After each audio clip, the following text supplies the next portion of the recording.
आज की इस वीडियो में क्लास 7 का chapter 5 acid basis and salts के बारे में देखेंगे।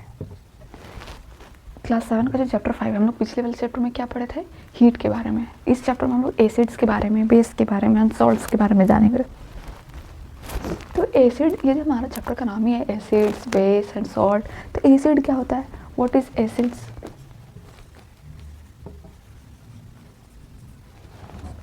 An acid is a chemical substance that has the shortest. An acid is a chemical substance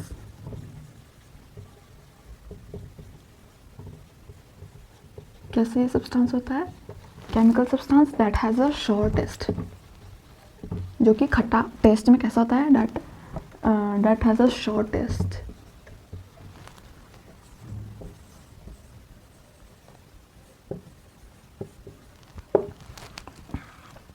तो एसिड जो है वो केमिकल सब्सटेंस है जो कि वो टेस्ट में कैसा होता है, वो खट्टा होता है।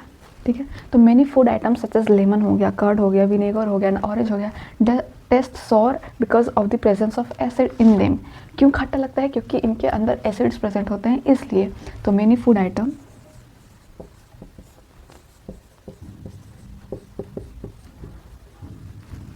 Item such as lemon,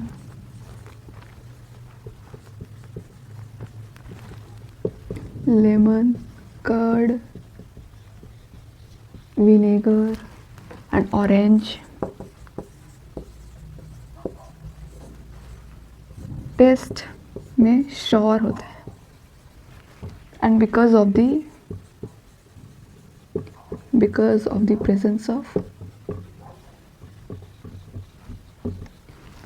presence of acid in them. क्योंकि जो फूड आइटम होता है, ये जितने हम लोग फूड आइटम देखे, लेमन हो गया, कर्ड हो गया, ऑरेंज हो गया, विनेगर, ये खट्टे इसलिए होते हैं क्योंकि इनके अंदर एसिड प्रेजेंट होते हैं, इसलिए। फिर नेचुरल एसिड्स आर एसिड्स, जो नेचुरली से जो पाया जाता है, प्रकृति के थ्रू जो एसिड्स पाए जाते हैं। Acid that occur in nature, जो कि नेचर में अकर करता है। Acids found in fruits are natural acids, जो फूड या फ्रूट्स में एसिड पाए जा रहे हैं, तो मतलब एक तरह का वो नेचुरल एसिड्स है ना। केमिकली एसिड्स भी होते हैं, लेकिन जो नेचुरली एसिड्स, जो जैसे सिट्रस फूड, जैसे हमारा लेमन हो गया, ऑरेंज हो गया, तो ये क्या है, एक नेचुरल फूड है, मतलब वो फूड है, प्रकृति के थ्रू मिला है, तो उसमें भी क्या है, वो एक नेचुरल एसिड है, मतलब क्यों, प्रकृति के थ्रू वो फूड है और उस फूड में एसिड प्रेजेंट है, तो एक तरह का वो नेचुरल एसिड हुआ। तो natural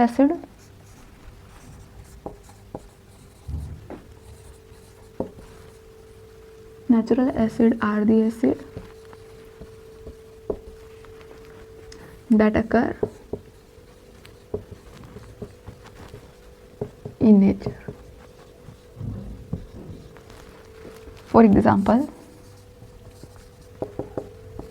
acids found in fruits are natural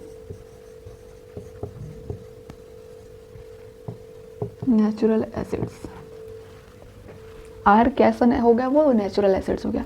natural acids are the acid that occur in nature, जो कि नेचर में अकर करता है। फॉर एग्जांपल, एसिड्स हो गया वो फाउंड इन फ्रूट्स में पाए जाते हैं, आर जो फ्रूट्स में पाए जाते हैं एसिड्स, उसको हम नेचुरल एसिड्स कहते हैं। उसके बाद हम लोग बेस के बारे में जानेंगे।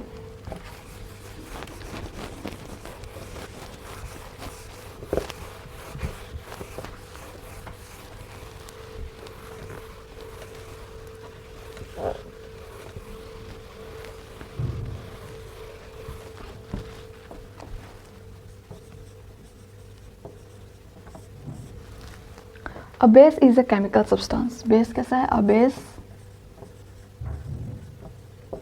is a chemical substance.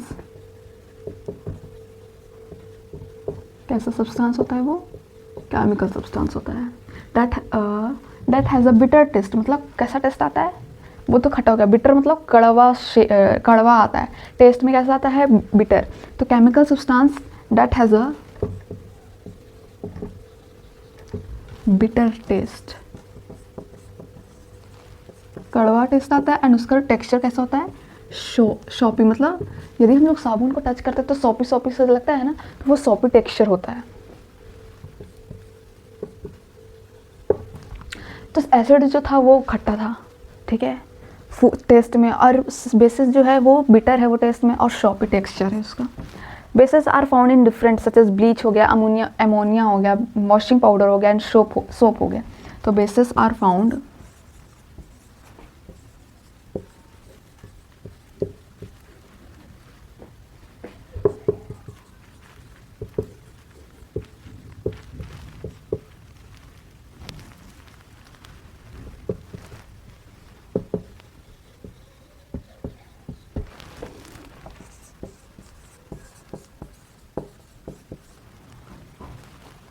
such as bleach,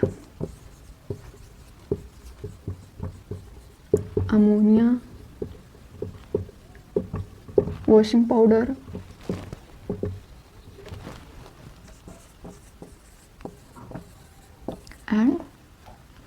and soap. Bases are also called alkaline. Base को हम और क्या कहते हैं, अल्कलाइन कहते हैं। Bases are also called alkaline. फिर basic substances are the substances that contain a base in them. और हम लोग बेसिक सब्सटेंस देखेंगे उस सब्सटेंस को जिसमें बेस कंटेन हो, ठीक है। बहुत सारे देखेंगे, जैसे अब हम एसिड के बारे में अलग जानेंगे, बेस के बारे में अलग जानेंगे। तो नेम ऑफ एसिड, जैसे एसिटिक एसिड हो गया, विनेगर पाए जाते हैं। फॉर्मिक एसिड में एंट स्टिंग, सिट्रस एसिड में सिट्रस फ्रूट, जैसे सिट्रिक एसिड किस में मिलता है, जैसे सिट्रस फ्रूट हो गया, ऑरेंज हो गया, लेमन हो गया, कर्ड हो गया। लैक्टिक एसिड हो गया, कर्ड में मिलता है। ऑक्जेलिक एसिड स्पिनच में मिलता है। एस्कॉर्बिक एसिड जो कि विटामिन सी जिसको बोलते हैं, आंवला हो गया, सिट्रस फ्रूट हो गया। टार्ट्रिक एसिड टमराइंड में मिल गया, ग्रेप्स में, अनड्रिप मैंगोज में।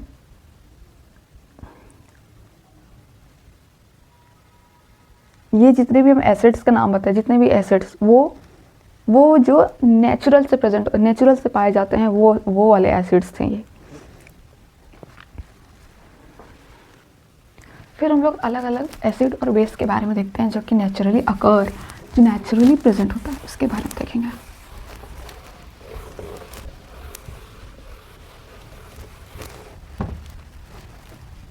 Basic substance are the substance that contain a base in them. Basic substance उसको कहते हैं, उस सब्सटेंस को जिसमें कहते हैं जिसमें बेस कंटेन हो, उसी को हम बेसिक सब्सटेंस। एसिडिक सब्सटेंस भी उसी को कहते हैं जिसमें एसिड्स प्रेजेंट हो, एसिड कंटेन हो। तो नेम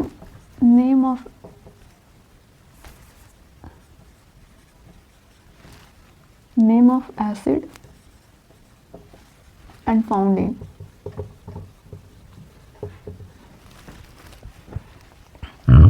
जैसे एसिटिक एसिड हो गया, किस में मिलता है, विनेगर में। एसिटिक एसिड विनेगर में। फॉर्मिक एसिड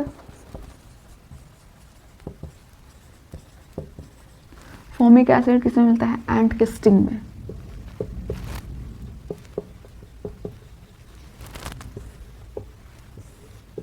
ठीक। फिर सिट्रिक एसिड सिट्रस फ्रूट में।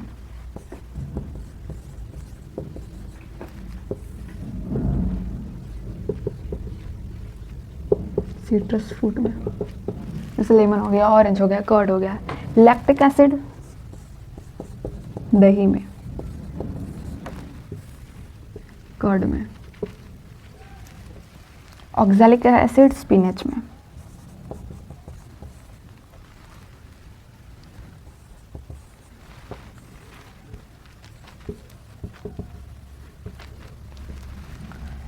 एस्कॉर्बिक एसिड विटामिन सी जिसको हम कहते हैं, आंवला हो गया, सिट्रस फ्रूट्स हो गया। एस्कॉर्बिक।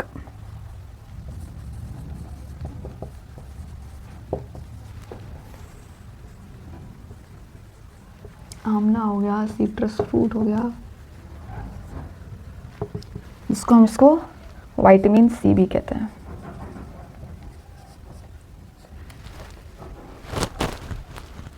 फिर लास्ट टार्ट्रिक एसिड जिसको टमराइंड, ग्रेप्स, अनड्रिप मैंगोज हो गया, पक्का हुआ नहीं कच्चा हुआ मैंगोज हो गया।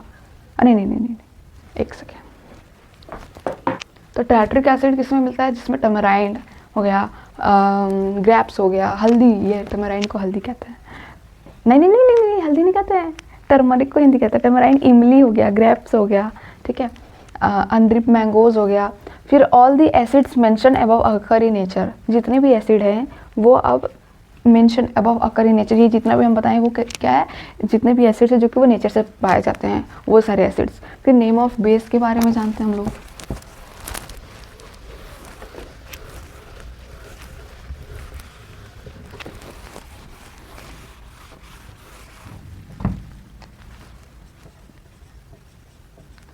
Name of base found in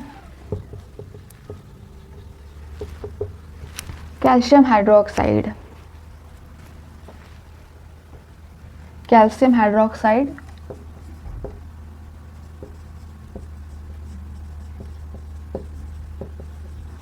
calcium hydroxide lime water में मिलता है, ठीक। अमोनियम हाइड्रोक्साइड,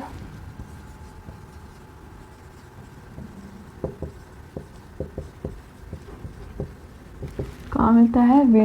विंडो क्लीनर में।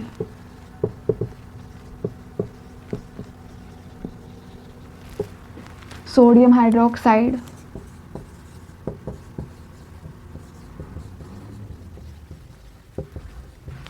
और पोटेशियम हाइड्रोक्साइड।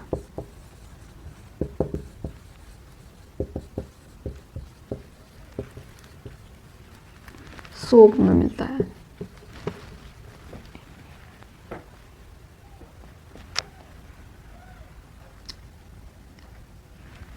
फिर मैग्नीशियम हाइड्रोक्साइड,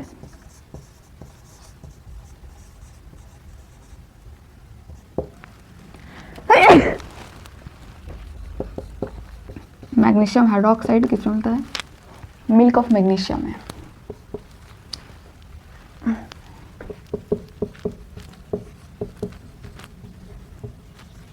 ठीक। Calcium hydroxide, calcium hydroxide, ammonium hydroxide, sodium hydroxide या potassium hydroxide.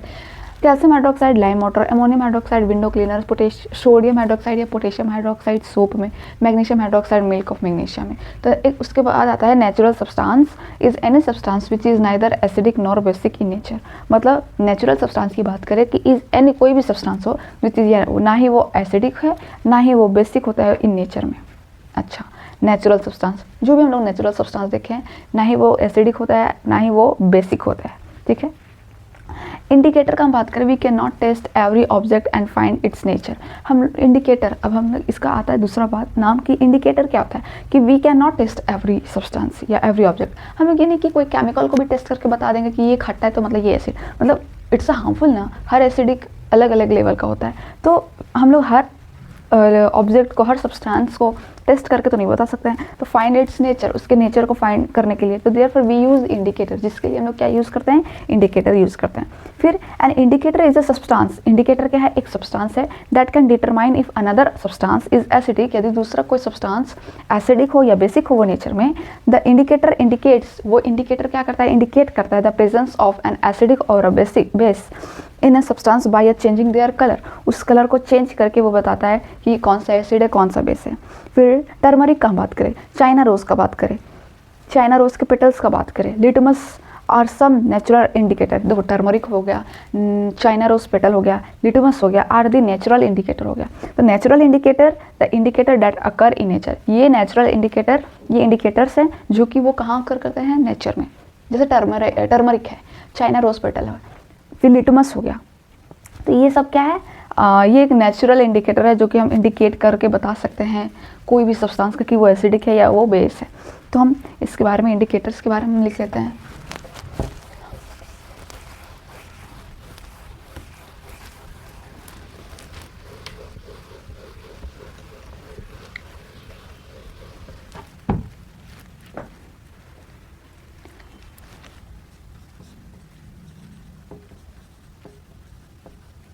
Indicators. We cannot test every object. We cannot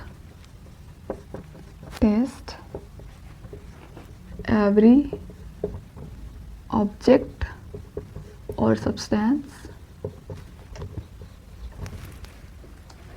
and find its nature and find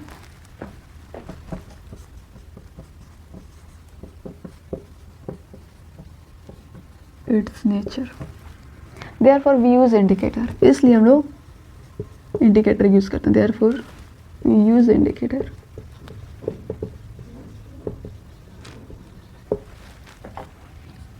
ठीक.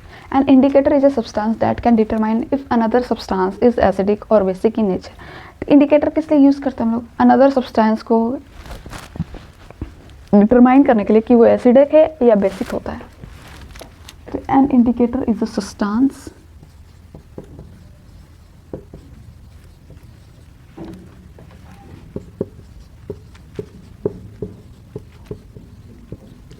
an indicator is a substance that can determine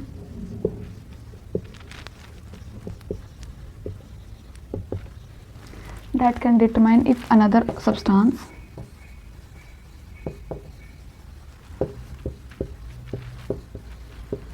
यदि दूसरा substance is acidic or basic in nature, is acidic or basic in nature.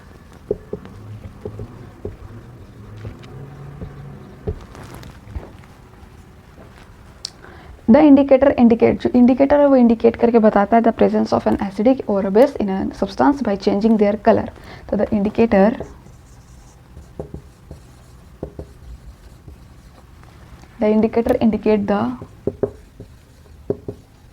indicate the presence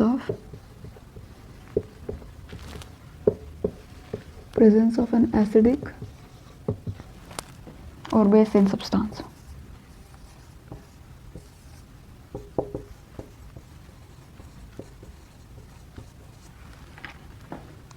Or base in a substance by changing their color.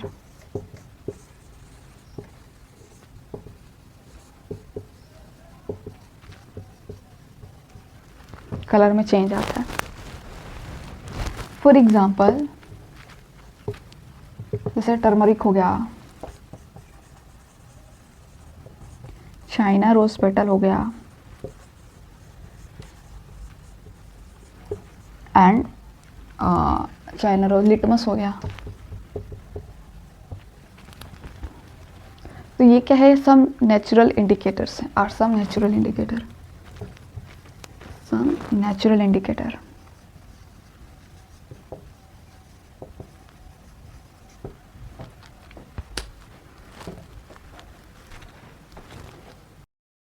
हमारे class 7 का chapter 5 acid base and salt का जो हमारा indicator था, indicator के बारे में जो हम लोग जाने थे, क्या क्या जाने थे?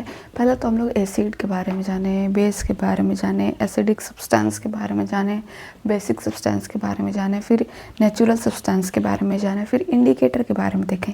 तो इंडिकेटर हर सब्सटेंस को हम टेस्ट करके स्मेल करके नहीं बता सकते हैं. इसके लिए एक इंडिकेटर भी आता है. अलग अलग तरह के इंडिकेटर, जैसे टर्मरिक हो गया, ये नेचुरल इंडिकेटर हो गया. टर्मरिक हो गया, चाइना रोज हो गया, लिटमस पेपर हो गया, एक तरह का क्या नेचुरल इंडिकेटर हो गया. फिर उसके बाद हम लोग टर्मरिक एज एन इंडिकेटर का टॉपिक देखते हैं. फिर यदि टर्मरिक हमारा इंडिकेटर का काम करता है तो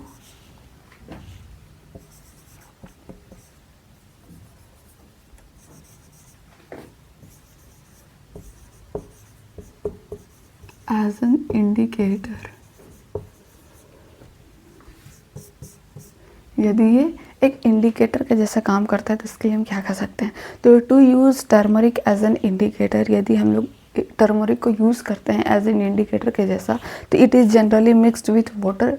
इसको जनरली वाटर के साथ मिक्सड किया जाता है टू फॉर्म अ पेस्ट. एक पेस्ट बनाया जाता है which is then put on the blotting paper. एक ब्लोटिंग पेपर है, उस पर पुट रखा जाएगा and dried to form thin stripes. अब उसको एक ब्लोटिंग पेपर, और उसको क्या करना है कि एक ड्राइड कपड़ा हो ना, ड्राइड मतलब उसको सूखने के लिए दे देना है, और उसको फिर थिन पतले पतले स्ट्राइप्स के जैसे निकाल लेना है ऑफ टर्मरिक पेपर का.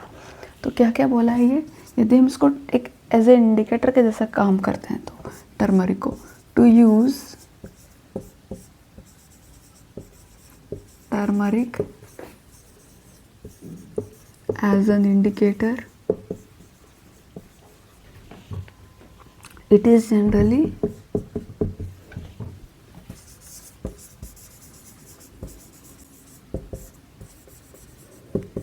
generally mixed होता है with water and to form a paste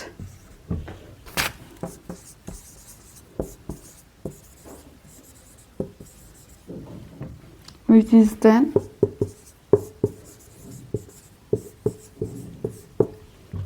put on blotting paper.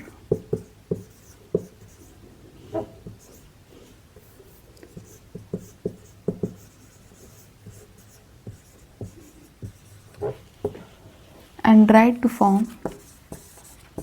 उसको सुखा के एक उसको पतले पतले स्ट्राइप्स में काट लेना है.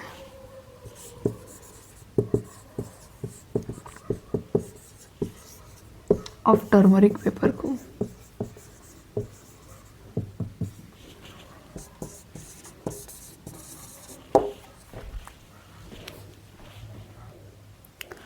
तो हम लोग क्या इसमें जाना है कि हम लोग टर्मरिक का यूज़ एक इंडिकेटर के जैसा काम करता है.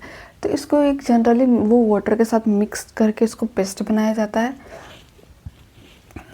देन उसके बाद उसको ब्लोटिंग पेपर में इसको रखा जाता है. ब्लोटिंग पेपर का मतलब ये पेपर जो एब्जॉर्बेंट पेपर हो, जो चीज़ यदि हम लोग डालें तो वो एब्जॉर्ब कर ले एज अ इंक के जैसे हम लोग इंक डालते हैं तो वो एब्जॉर्ब कर लेता है. ड्राइंग इंक जिससे हम लोग वो इंक को सुखा देता है. For a dry ink when writing. ठीक है, तो absorbent paper used for drying ink को ड्राई करने के लिए जब हम लोग लिखते हैं तो वो ऐसा पेपर होता है जो कि वो एब्जॉर्ब कर ले. फिर ठीक है, तो ये ब्लॉटिंग पेपर उसी को कहते हैं कि जिससे वो एब्जॉर्ब कर ले. And right to form and thin steps में इसको कट कर लेना है ऑफ द टर्मरिक पेपर को. फिर turmeric paper is then put into the solution. उस सॉल्यूशन में डालो in order to determine their acidity और अल्कलाइन नेचर. जैसा अब ये हमारा एक तरह का क्या बन गया, एक इंडिकेटर बन गया. ठीक है, अब हमको क्या करना है कि उस सॉल्यूशन में डालो कि हम उसको पता कर सके कि एसिडिटी एसिड हो तो उसमें कौन सा वो रंग आता है, अल्कलाइन और नेचर हो तो उसमें क्या होता है. तो अलग अलग ऑर्डर में हम लोग को करना है. तो turmeric paper is the put into the solution. उस सॉल्यूशन में डालना है in order to their acidity पता चले, मतलब एसिडिक पता चले, और अल्कलाइन नेचर उससे पता चले. Sometimes turmeric solution is also used as an indicator के जैसा काम करता है. कभी कभी जो ये सॉल्यूशन है ये एक तरह का क्या करता है, जैसे कि अब ये टर्मरिक का जो टेक्सचर जो बना हम लोग स्टेप्स, यदि हम उसको अल्कलाइन नेचर में करेंगे ना तो वो क्या होगा, वो रेडिश ब्राउन कलर में उसका कलर चेंज हो जाता है, रेडिश ब्राउन कलर में. और यदि इसको एसिड में डालें तो वो गायब हो जाता है, कलरलेस शायद बन जाता है. तो sometimes turmeric solution is also used for as an indicator. अब हम चाइना रोज़ का बात करें तो चाइना रोज़ में क्या कहता है कि चाइना रोज़ का जो पेटल होता है are kept in a warm water. ठीक है, चाइना रोज़ का जो पेटल है उसको हम लोग किस में रखेंगे, वार्म वाटर में रखेंगे, गर्म पानी में रखेंगे. एंड अ कलर्ड सॉल्यूशन जो होगा is obtain from that.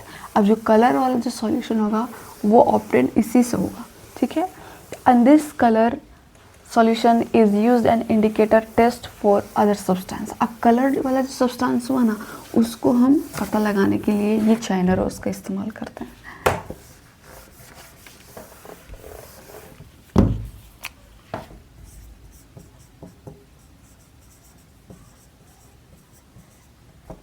China rose, तो China rose petal are kept,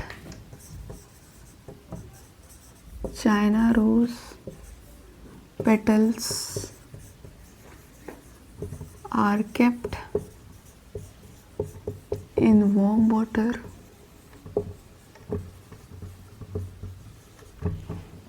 and a colored solution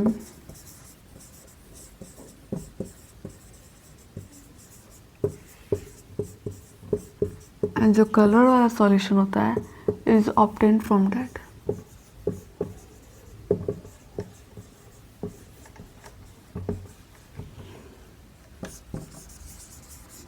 obtained from that, and this colored solution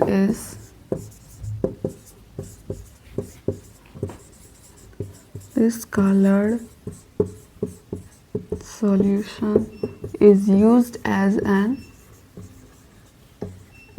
indicator के जैसा काम करता है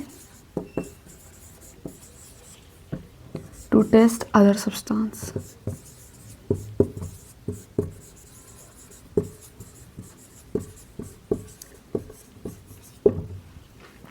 तो ये चाइना रोज़ का बात हुआ कि चाइना रोज़ का जो पेटल है उसको हम लोग केप्ट वार्म वाटर में रखना है, एंड द कलर्ड सॉल्यूशन जो होगा इज ऑब्टेन्ड फ्रॉम डैट. ये इसका कैसा सॉल्यूशन होगा? Coloured solution. वार्म वाटर में जैसे हम लोग चाइना रोज़ रखेंगे ना तो उसमें कलर्ड सॉल्यूशन इसका आता है, ऑब्टेन मतलब मिल जाता है. And the coloured solution is used and as an indicator के जैसा काम करता है फॉर दैट अदर सब्सटेंस को उसका इंडिकेट करने के लिए, मतलब कि उसको पता लगाने के लिए कि वो एसिडिक है या बेसिक है. उसके बाद हम लोग एसिड रेन के बारे में जानते हैं कि एसिड रेन क्या होता है, फिर पीएच स्केल क्या होता है, फिर न्यूट्रलाइजेशन क्या होता है, फिर न्यूट्रलाइजेशन इन एवरीडे लाइफ के बारे में जानेंगे, फिर एंट बाइट सॉइल ट्रीटमेंट के बारे में जानेंगे. एसिड रेन के बारे में जानते हैं. तो एसिड रेन क्या कहता है?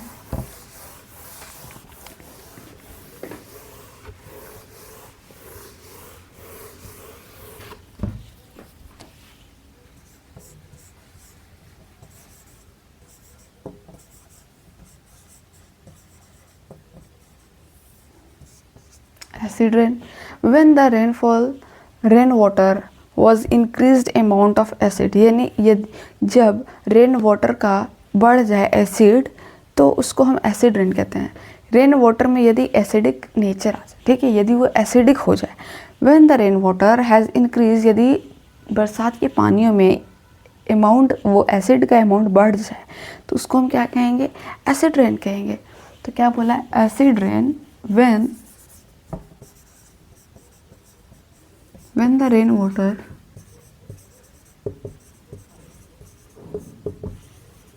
has increased amount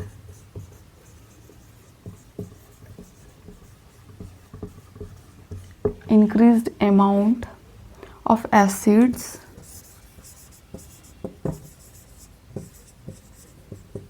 on it, in it, it is called acid rain.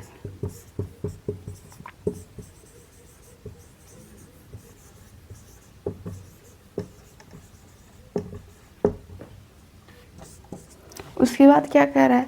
The acid rain is formed because of the presence of the air pollution. Acid rain ऐसे ही थोड़ी ना बढ़ता है, बिकॉज ऑफ द पॉल्यूशन. किसके presence से? Air pollution की वजह से. सच एज नाइट्रोजन हो गया, नाइट्रोजन डाइऑक्साइड हो गया, कार्बन डाइऑक्साइड हो गया, सल्फर डाइऑक्साइड हो गया इन द एयर में. ठीक है, जो एयर का जो पॉल्यूशन होता है, एयर का जो पॉल्यूटेंट होता है, तो ये सब सब्सटेंस तो प्रेजेंट होते हैं. अब इसी की वजह से हमारा जो रेन होता है, अब उसमें एसिड तो जाएगा ही जाएगा ना.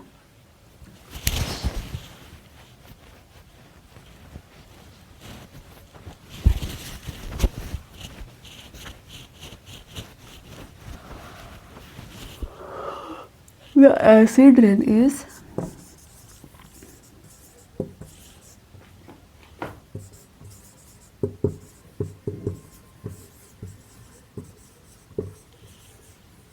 because of the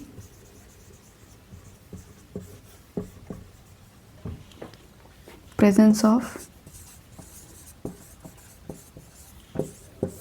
air pollutants.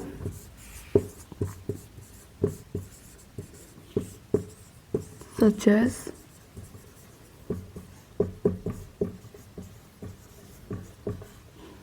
nitrogen dioxide,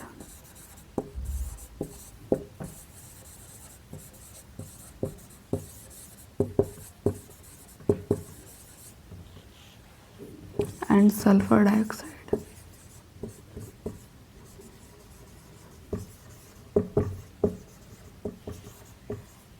In the air.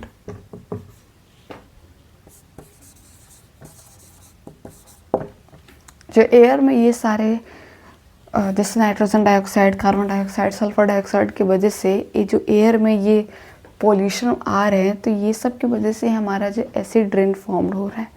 फिर उसके बाद क्या आ रहा है कि this pollutants mix with the rain water, यही पॉल्यूटेंट्स रेन वाटर के साथ मिक्स हो जाते हैं and forms acid such as nitric acid हो गया, सल्फ्यूरिक एसिड हो गया और carbonic acid.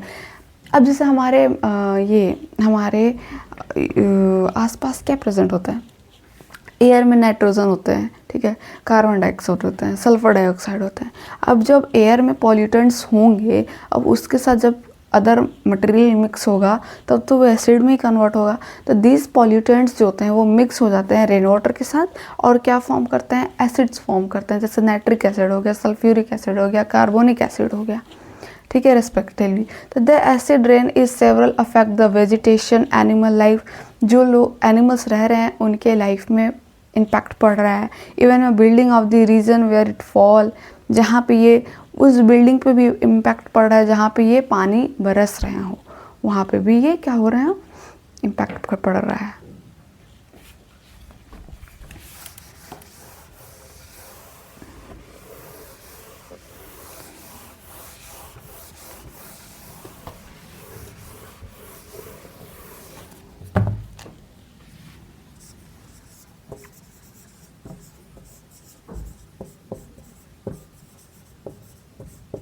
These pollutants mix with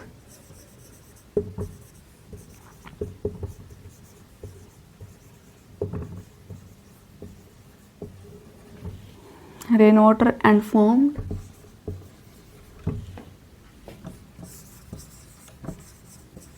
acids such as nitric acid,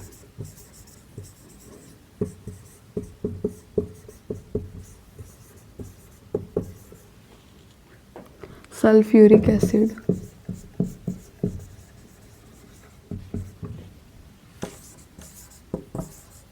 and carbonic acid.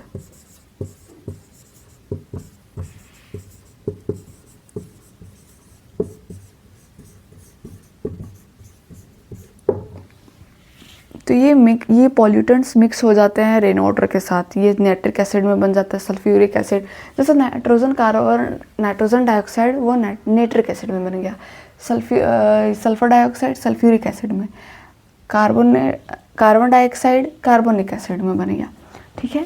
फिर the acid rain is several affect, the acid rain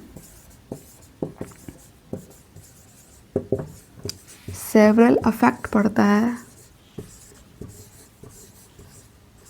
affect the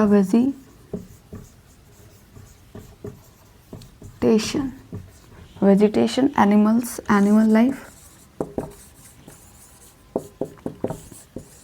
and even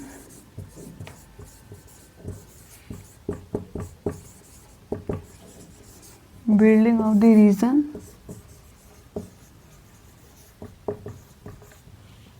where it fall.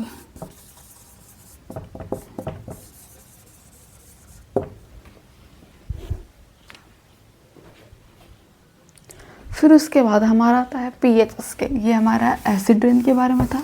उसके बाद हम लोग आता है पीएच स्केल के बारे में।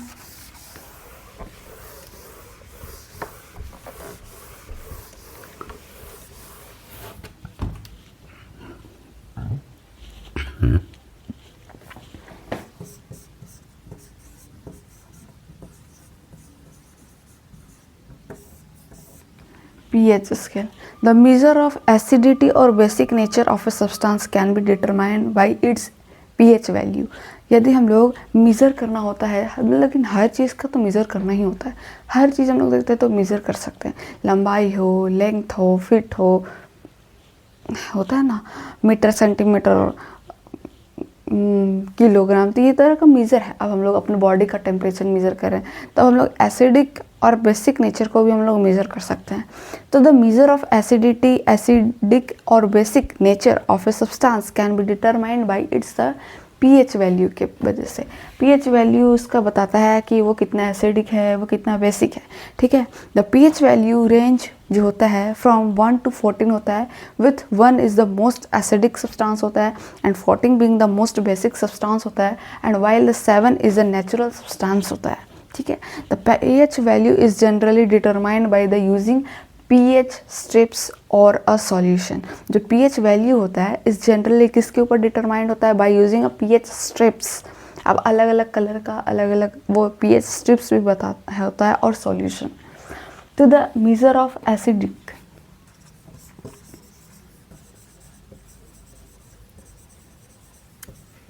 द मेजर ऑफ एसिडिक और basic substance, basic nature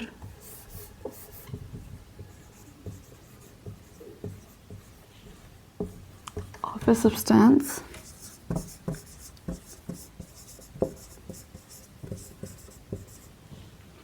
can be determined by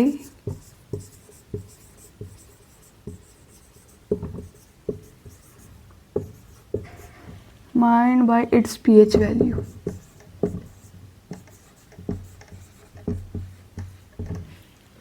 ठीक है, pH वैल्यू के वजह से ही हम लोग एसिडिक और बेसिक का पता लगा सकते हैं, ठीक है। The pH value range from,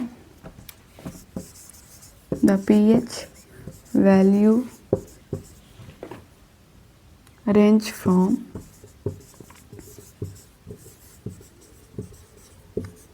1 से 14 तक, विथ स्टार्ट होता है with 1 being is the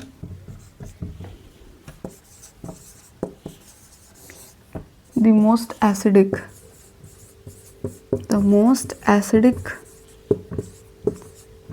substance हो जाएगा। फिर वो pH वैल्यू यदि 1 हो, 1 से स्टार्ट होता है, तो वो 1 being the most acidic substance and the 14 the being the most basic substance and 14 being the most basic substance, while 7 is a natural substance।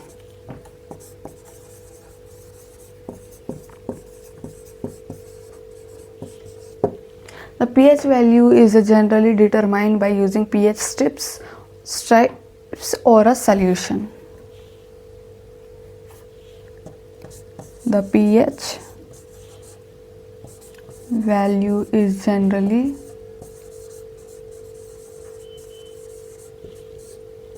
determined by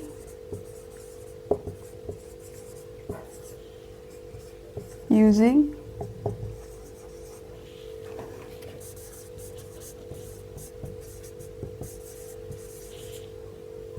और solution.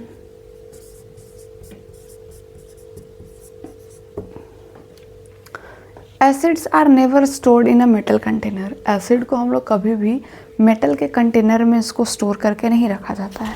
They are rather stored in a glass के container में। हम लोग ऐसे भी chemistry lab में देखते भी हैं कि जो भी एसिड होता है उसको हम लोग ग्लास के कंटेनर में देखते हैं। तो this is so because acids are generally reactive nature होता है कि वो नेचर में तुरंत वो रिएक्ट करने लगता है। तो if we keep them in a metal container, they में रिएक्ट भी कर सकता है विद द मेटल के साथ, या इरोड खराब भी कर सकता है। And the glass on the other hand does not react with acids at all. जो कि ग्लास की बात करें तो वो कभी भी वो रिएक्ट नहीं करता है वो मेटल के साथ, मतलब एसिड के साथ। तो ये हमारा पीएच के बारे में है, पीएच स्केल के बारे में है।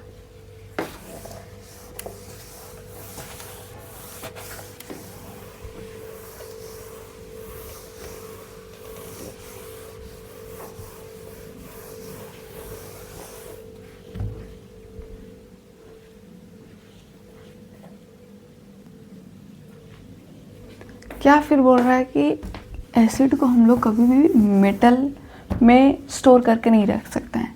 तो acids are never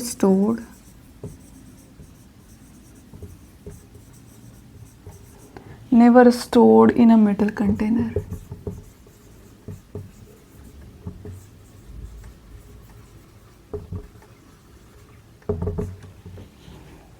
They are rather stored in a glass container. इसको कहाँ हम लोग रखेंगे? They are rather stored in a glass container. This is so because acids are generally reactive in nature होता है. ऐसा इसलिए होता है, this is so because acids are generally कैसा होता है? रिएक्टिव होता है इन नेचर में. रिएक्टिव इन नेचर में, ठीक है. If we keep them in a metal container, यदि हम इसको मेटल के कंटेनर में रखें तो if we keep them in metal container,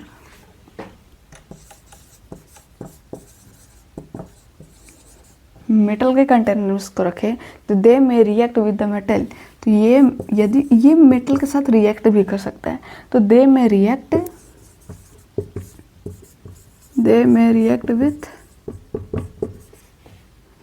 with the metal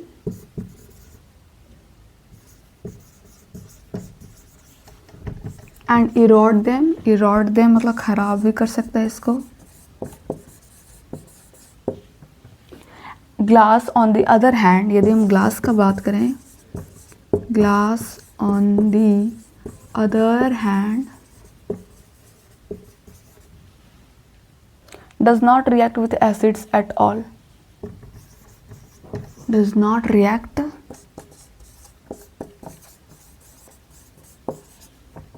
with acids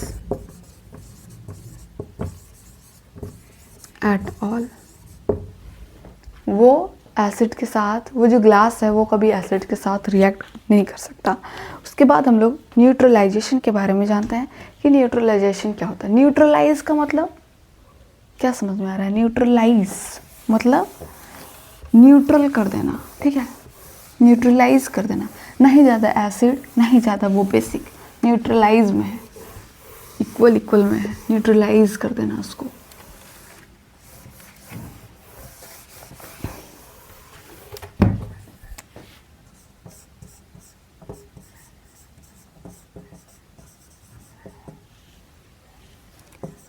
Neutralization.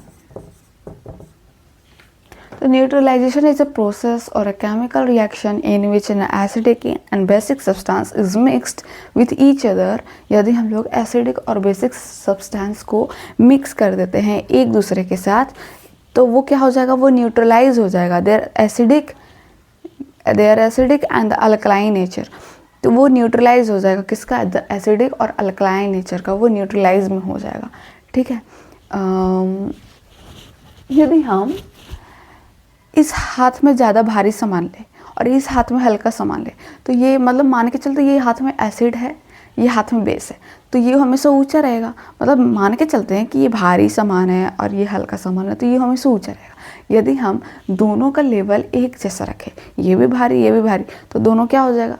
Equal में हो जाएगा. मतलब एक तरह से वो न्यूट्रलाइज हो जाएगा, है ना. तो ये एक तरह का हम एग्जाम्पल के तौर पे लिए हैं कि यदि हम एसिडिक और बेसिक सब्सटेंस को एक दूसरे से मिक्स कर दे, तो ना ही वो ज़्यादा एसिडिक कहलाएगा ना ही ज़्यादा वो बेसिक कहलाएगा, तो वो न्यूट्रलाइज हो जाएगा वो सब्सटेंस. तो neutralisation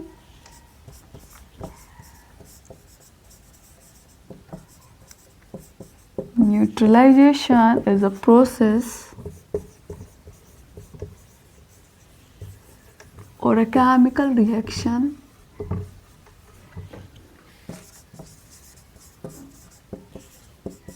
in which an acidic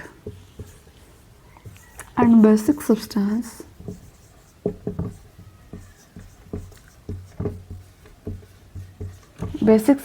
is mixed with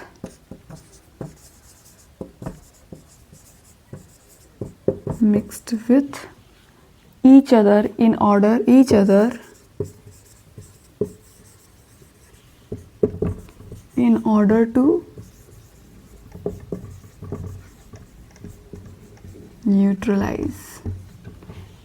to neutralize their acidic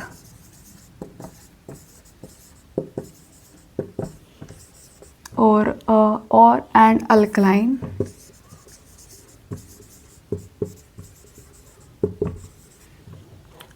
nature, and the product and that is formed after a neutralization process is called a salt. जो उसका product बन के आता है आफ्टर द न्यूट्रलाइजेशन प्रोसेस के बाद, उस product को हम क्या कहते हैं? सॉल्ट कहते हैं। ठीक है, the product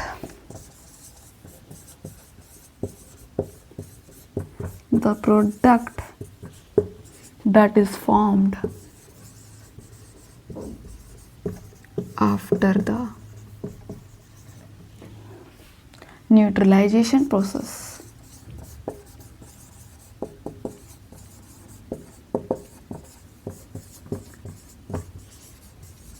is called a salt.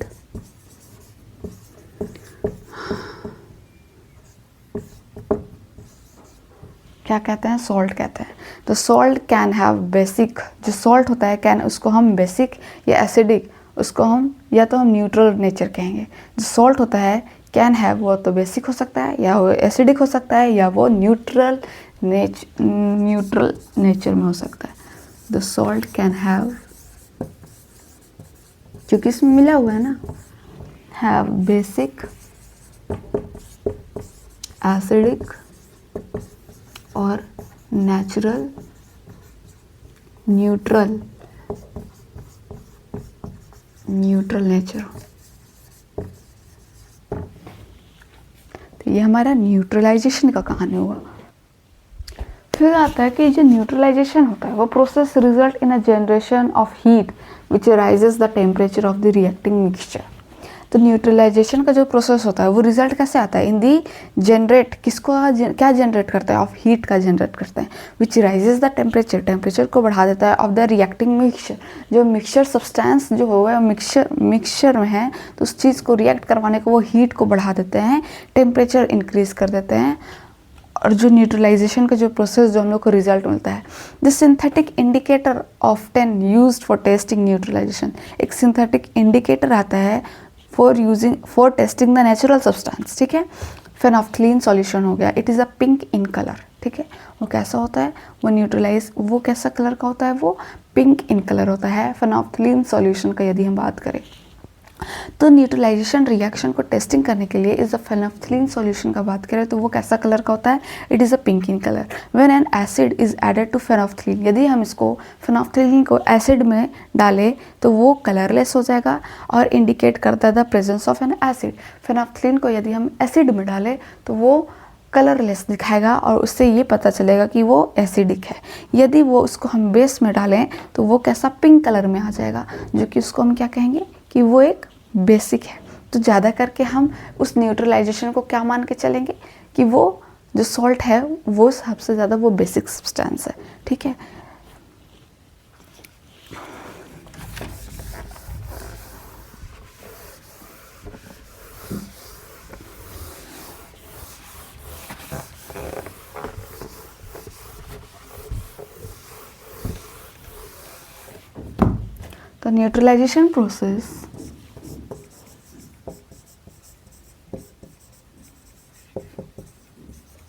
the neutralization process result in the generation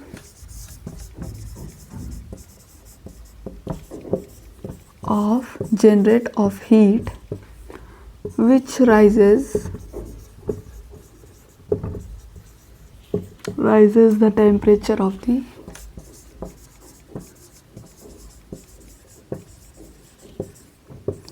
the reacting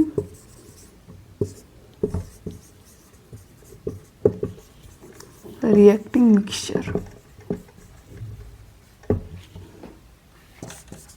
तो जो न्यूट्रलाइजेशन प्रोसेस जो हम लोग कर रहे हैं तो उसका रिजल्ट कैसे आ रहा है, to generate the heat which raises the temperature of the reacting mixture का।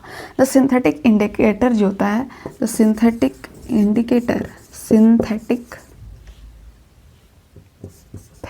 इंडिकेटर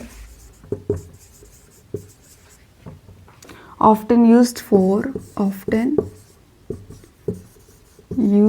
testing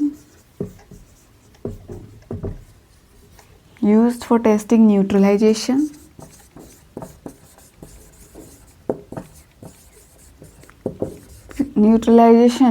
रिएक्शन का वो क्या करने के लिए, टेस्टिंग करने के लिए, तो वो फेनोल्फथलीन को हम लोग यूज़ करते हैं। रिएक्शन इज फेनोल्फथलीन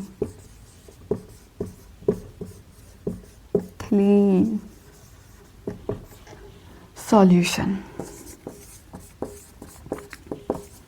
इट इज कैसा कलर होता है, it is a pink in colour. कैसा कलर का वो होता है, वो पिंक कलर का होता है, ठीक है। तो when an acid is added to phenolphthalein, यदि हम लोग एसिड को मतलब फेनोल्फथलीन को एसिड से वो करें, रिएक्ट करवाएं, तो वो कैसा सॉल्यूशन देगा, वो कलरलेस इसका आ जाएगा, कलरलेस सॉल्यूशन आ जाएगा।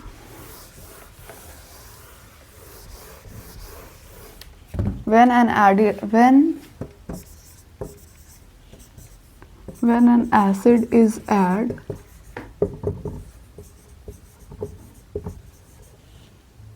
to phenolphthalein,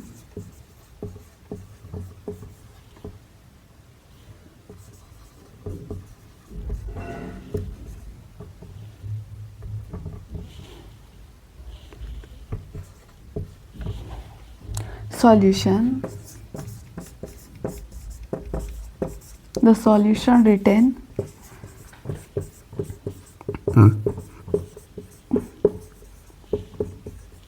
जो सॉल्यूशन जो आएगा रिटेन जो solution turn into colourless, solution turn colourless में वो हो जाता है।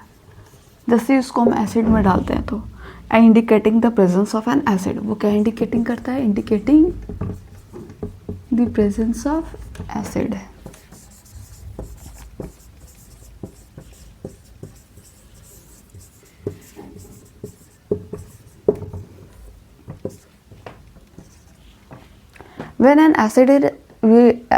when a base is added to phenolphthalein, यदि हम लोग बेस को ऐड करें, when a base is added to phenolphthalein,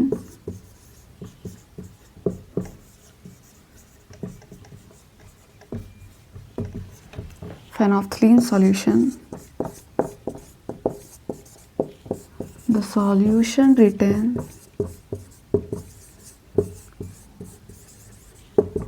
वो वही कलर में रह जाता है, रिटेन पिंक कलर में ही वो हो जाता है यदि उसको हम बेस में डालते हैं तो।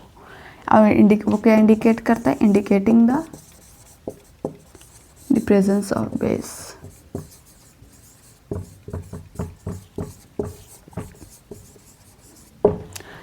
तो फॉर्मेशन ऑफ सॉल्ट का फॉर्मेशन कैसा होता है, acid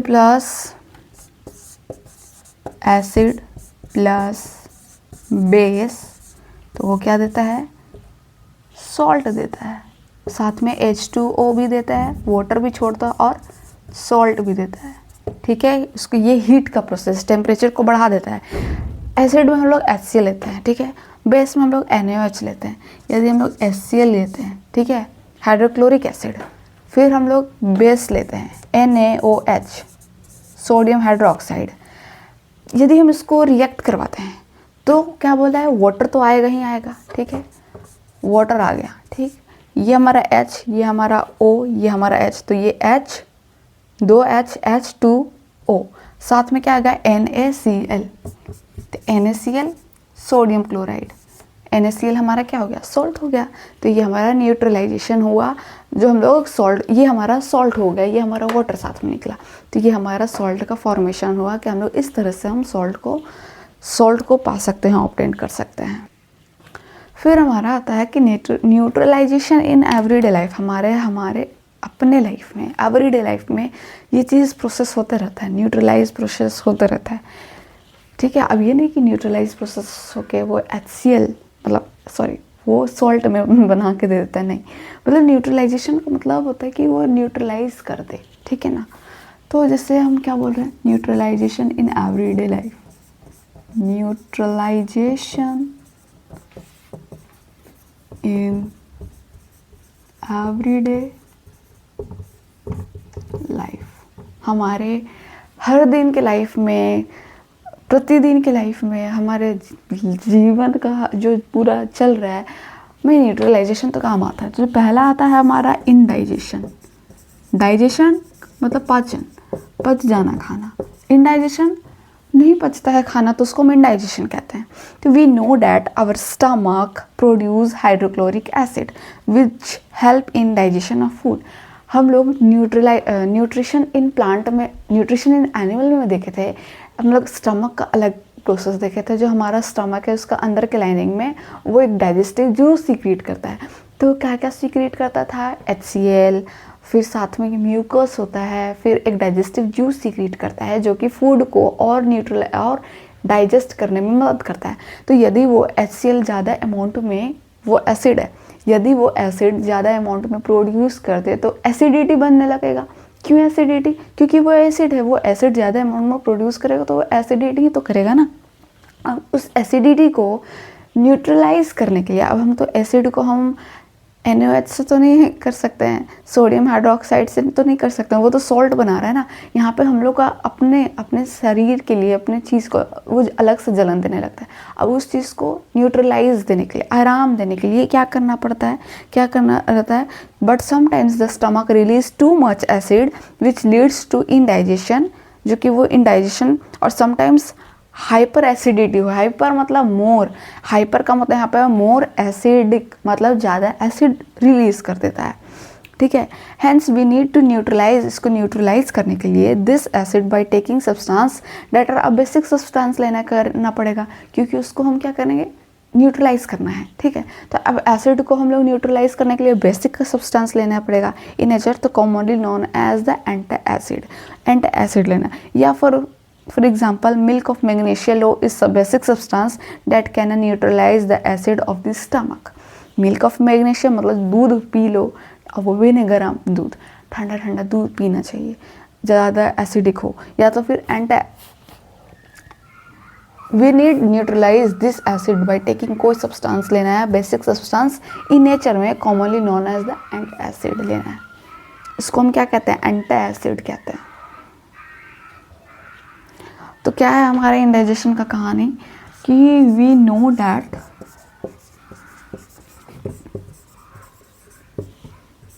our stomach produce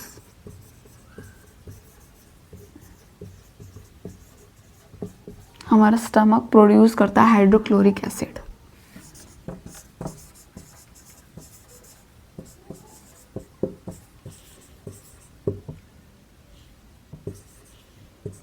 which helps in the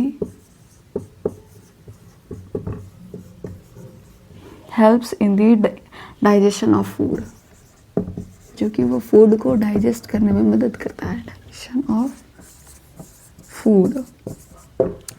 फिर क्या कह रहा है, but sometimes the stomach release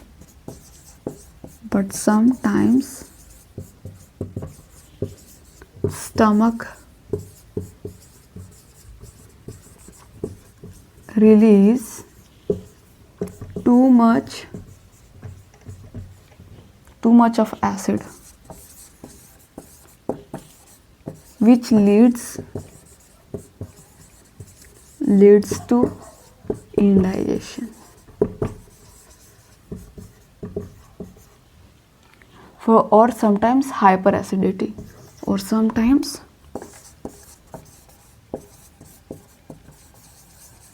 hyper acidity.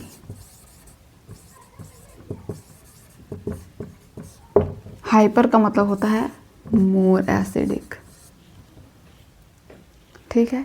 Hence we need to neutralize अब हम इस चीज़ को न्यूट्रलाइज करने के लिए this lead by taking substance, हम लोग एसिड जो होता है उसको न्यूट्रलाइज करने के लिए हम लोग को सब्सटेंस लेना पड़ेगा, बेसिक सब्सटेंस लेना पड़ेगा इन नेचर में। तो कॉमनली क्या नाम है, commonly known as the antacids.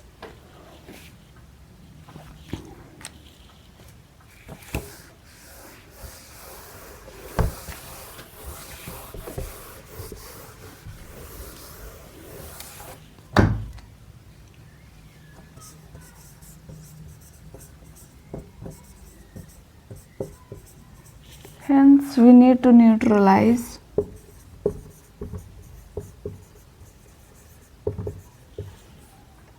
this acid by taking substance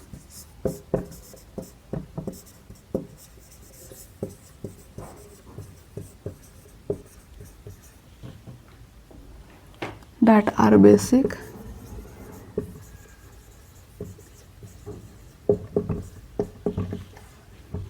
nature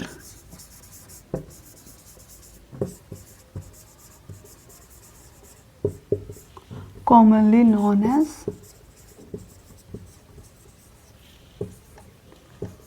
antacids।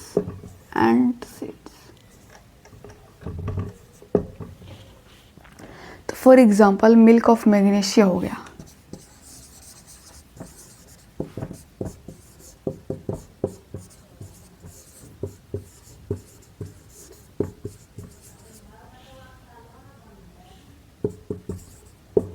is a basic substance। कौन सा सब्सटेंस है ये, basic milk of magnesia. That can neutralize, जो कि वो न्यूट्रलाइज कर सके, that can neutralize the acid of the stomach को, the acid of the stomach का, एसिड ऑफ द स्टमक को न्यूट्रलाइज कर सके मिल्क ऑफ मैग्नीशिया। फिर एंटबाइट, मतलब एंटबाइट का मतलब एंटबाइट, यदि चींटी काट ले तब क्या होता है, चींटी काटे तो फिर हम लोग एंट बाइट का बात करते हैं। यदि चींटी काटे तो उस टाइम क्या करना चाहिए, एंट बाइट, ठीक है। The irritation of the skin due to the ant bite, ठीक है, चींटी काटता है तो खुजली होने लगता है, is caused because of the presence of formic acid, वो फॉर्मिक एसिड रिलीज करता है, ठीक है, जब वो चींटी काटता है। That the ant inject in the skin while biting, वो चीज़ स्किन, मतलब वो क्या चीज़ करता है, वो इंजेक्ट करता है इनटू द स्किन में वाइल द बाइटिंग, जब वो चींटी काटता है। The irritation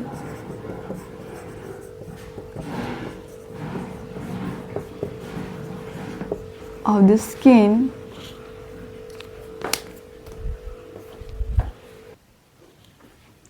the irritation of the skin में जो irritation होती है due to the ant bite, due to the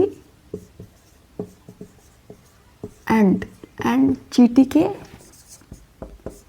के क्या काटने से, क्यों ऐसा होता है, is caused because the presence of the formic acid, इसलिए होता है is because is caused because of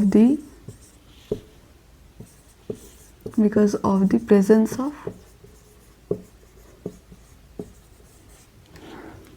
formic acid।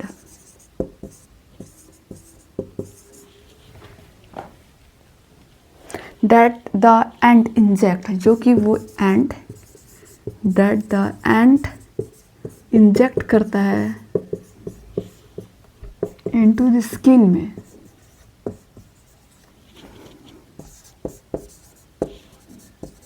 while biting, जब वो काटता है ना तो स्किन में वो इंजेक्ट कर देता है। Hence we use a basic substance to neutralize the effect. अब इसके लिए हम लोग बेसिक सब्सटेंस लेना पड़ेगा। अब इस चीज़ को, एक फॉर्मिक एसिड को न्यूट्रलाइज करने के लिए, तो इसके लिए फॉर्मिक एसिड को अब हमको न्यूट्रलाइज करना है तो कौन सा बेसिक लेंगे, बेकिंग सोडा लेंगे या हाइड्रोजन कार्बोनेट लेंगे या कैलमाइन सॉल्यूशन लेंगे या जिंक कार्बोनेट लेंगे, are generally use to treat ant bite को ट्रीट करने के लिए। तो hence we use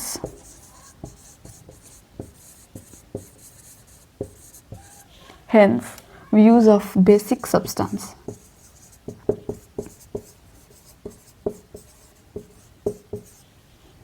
to neutralize the effect.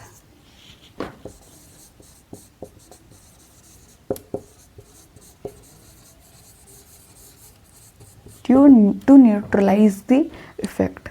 For example, baking soda हो गया, हाइड्रोजन कार्बोनेट हो गया, कैलेमाइन सॉल्यूशन हो गया, zinc sulphate, zinc carbonate, calamine solution, zinc carbonate हो गया। ये सारी चीज़ें को हम लेंगे to neutralize the formic acid.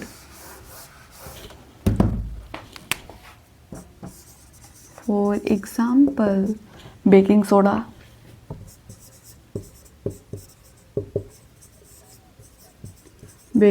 लो, ठीक है, या हाइड्रोजन कार्बोनेट लो, hydrogen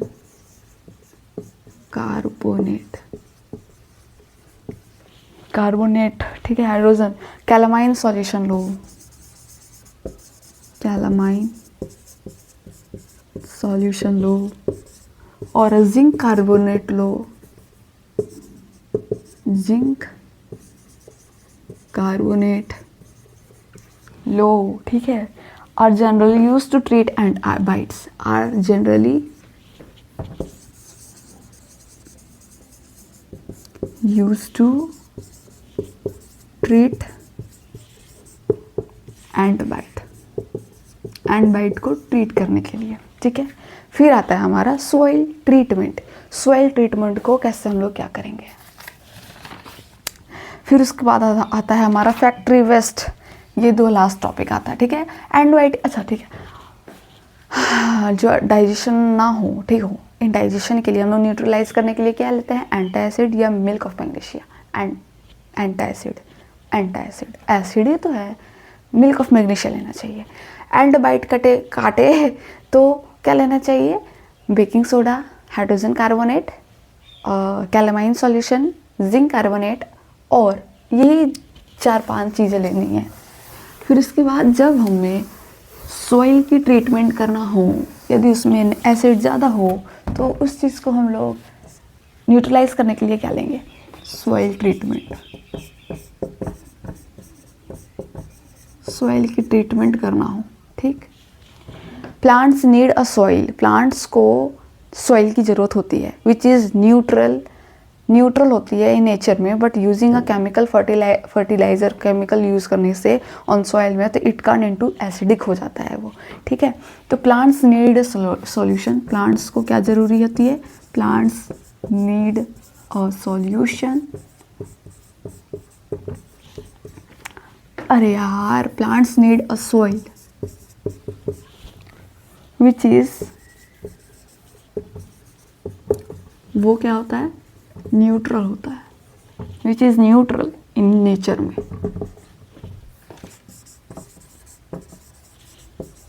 but using chemical substance, chemical fertilizers on soil, तो वो क्या हो जाता है, can turn into it into acidic में, वो एसिडिक में वो चेंज हो जाता है। तो plants need a solution is soil. Plants को सॉइल की ज़रूरत होती है, जो कि वो न्यूट्रल होता है वो नेचर में, ठीक है।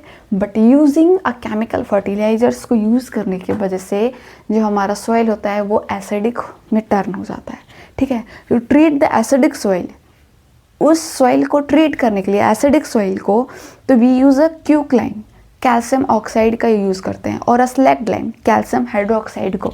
उसको यदि वो एसिडिक हो जाता है, तो उसको हम ट्रीट करने के लिए, उसको हम एसिडिक सॉइल, तो ट्रीट द एसिडिक सॉइल को ट्रीट करने के लिए, तो वी यूज़ अ क्यूक्लाइन, हो गया बेसिक सॉल्यूशन। दूसरा पॉइंट क्या कह रहा है, यदि वो हम लोग को एसिडिक सॉइल है, तो उसको हमको ट्रीट करना हो, तो क्या देंगे, क्यूक्लाइम का यूज़ करो, कैल्शियम ऑक्साइड, स्लैक्लाइम का हो तो कैल्शियम कार्बन हाइड्रोक्साइड का यूज़ करना है, ठीक है। Hydroxide, calcium hydroxide, calcium oxide. तो to treat the acidic solution, to treat the acidic soil हो तो we use क्यूक्लाइन। क्या यूज करना होगा? क्यूक्लाइन, calcium oxide.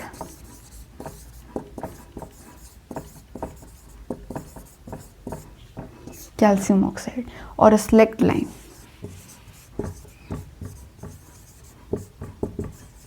Calcium hydroxide.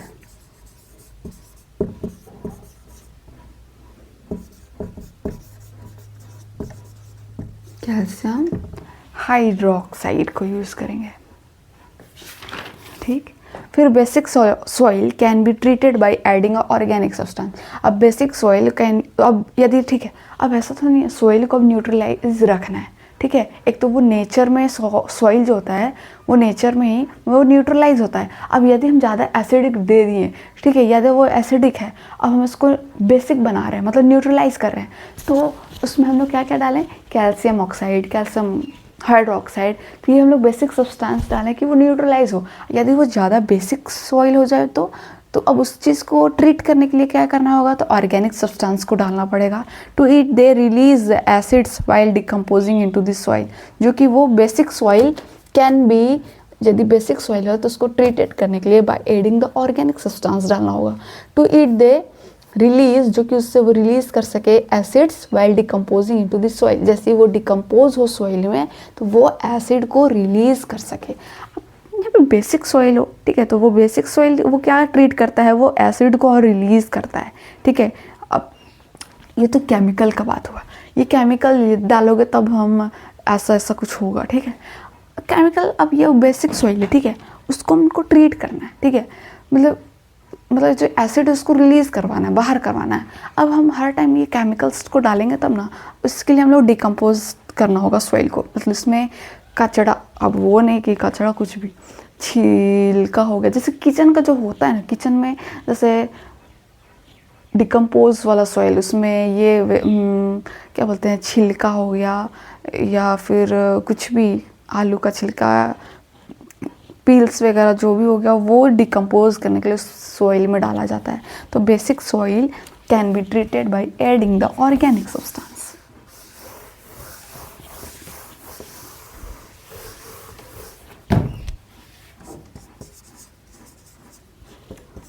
Basic soil can be treated by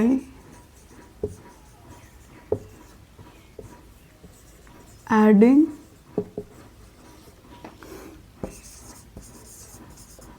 organic substance। Basic soil को अब treat करना हो, ठीक है, तो वो न्यूट्रलाइज हो गया। अब ऑर्गेनिक सब्सटेंस के भी हम लोग डाल सकते हैं to it as the release, जो कि वो रिलीज कर सके एसिड को, to release the acids while decomposing into the soil, ठीक है। फिर आता है हमारा last which is a factory waste. हम लोग कितना कितना पढ़े इंडाइजेशन में हूँ, एंटबाइट काट ले, सॉइल ट्रीटमेंट, फिर हमारा लास्ट आता है फैक्ट्री वेस्ट। वेस्ट का जो मतलब फैक्ट्री का जो वेस्ट होता है,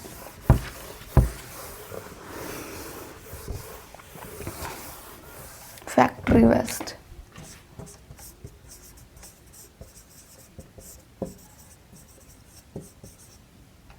factory waste. The factory waste is acidic in nature.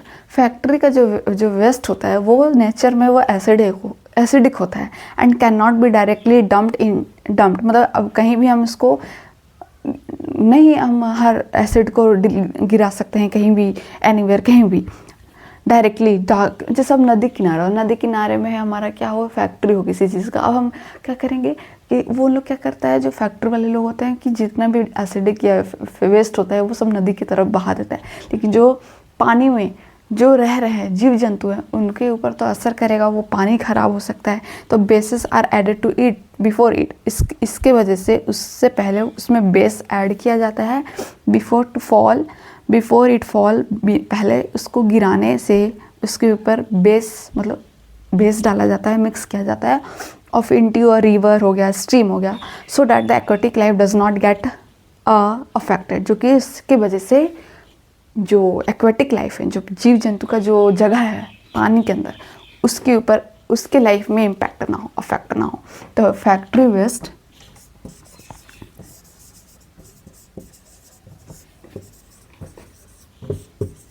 is acidic in nature and cannot be directly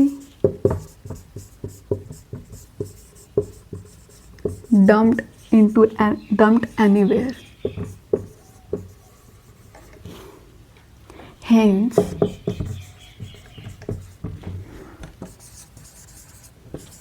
bases are added to it.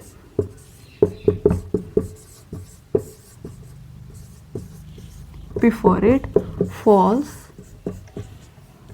off into a river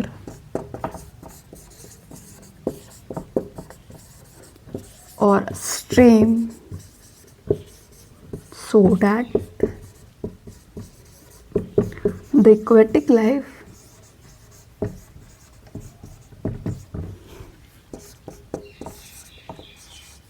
does not get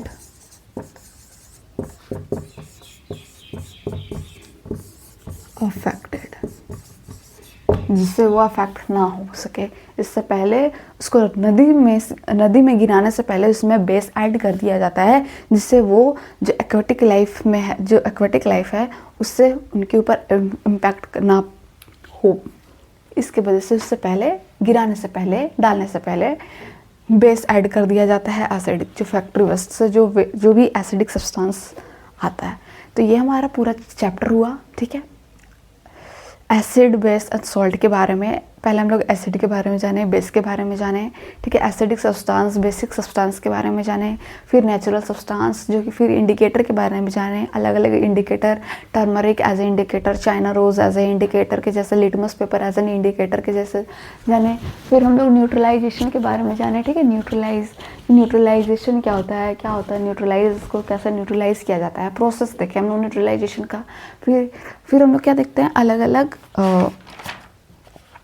क्या देखते हैं फिर। अच्छा हाँ, एसिड रेन के बारे में जानते हैं। एसिड रेन हो गया, पीएच स्केल हो गया हमारा। फिर आता है न्यूट्रलाइजेशन, एसिड रेन, ठीक है। फिर उसके बाद पीएच वैल्यू, पीएच स्केल के बारे में, फिर न्यूट्रलाइजेशन के बारे में, फॉर्मेशन ऑफ सॉल्ट कैसे फॉर्म्ड होता है, फिर न्यूट्रलाइजेशन इन एवरीडे लाइफ, जो कि हमारा ये पूरा चैप्टर समाप्त हो गया।